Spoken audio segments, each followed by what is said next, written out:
Protecting Mental Health, Be the Self-Starter. Series 3.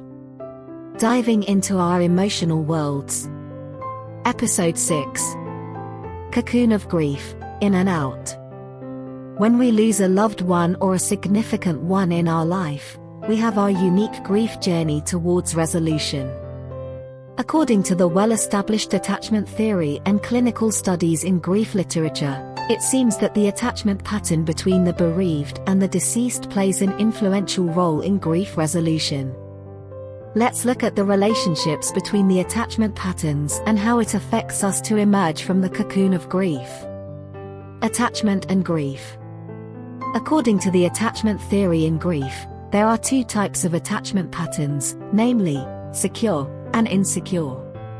Studies have shown that if the relationship with the deceased was stable and secure with trust before the death of the deceased, the bereaved are more likely and gradually accept the death and internalize the life values and attitude left by the deceased and take the deceased as their role models. And the manifestations in continuing bonds with the deceased is symbolic that has a promising impact on grief resolution. For insecure attachment, there are three types. The first one is anxious attachment. The bereaved seem to be highly dependent on the deceased and lack self-confidence. They are worried how to live the life without the deceased with great anxiety and denial of death. The second is avoidant attachment. Although there is love between the deceased and the bereaved, they do not express their emotional needs and affection to each other. Although the bereaved feel that the deceased care for them, habitual indifference to their emotional needs makes the bereaved suppress their emotions, especially when they are vulnerable.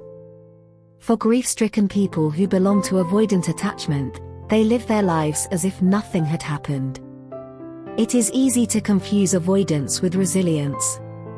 Sadly, the literature suggests that the bereaved usually suffer from the repercussions of not attending to their emotional pains. Their sufferings are presented through somatic symptoms such as headache, unknown pains, and sleeping problems. The third type is disorganized attachment. When the bereaved individuals have the history of suffering from early abuse or neglect, and especially when the deceased were abusive, it is more likely that they find it difficult to process the loss and specific assistance and intervention is needed. Pause and think. To reach the resolution of unfinished business with the deceased, we may need to reflect on the attachment style with the deceased, be it secure or insecure. How do we face loss at various stages of life? How do we deal with the grief of loss? Do I need professional support? Grief is not a disease, but bereavement merits medical awareness. As Strobe et al., 2017, state, grief is not a disease, but bereavement merits medical awareness. Most of us can emerge from cocoon of grief after a period with appropriate social support. However, if we are still plagued by grief for more than 6 months or a year, we may need to seek professional advice to see if we have developed complicated grief or prolonged grief disorder. Let's have compassion to self or others who are bereaved and be open to seeking help. Author, Dr. S.P. Chan, Doctor of Psychotherapy and Counselling. The University of Edinburgh, UK. Master of Science in Mental Health, the Chinese University of Hong Kong.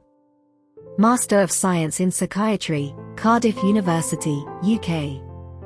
The 4th of August 2023.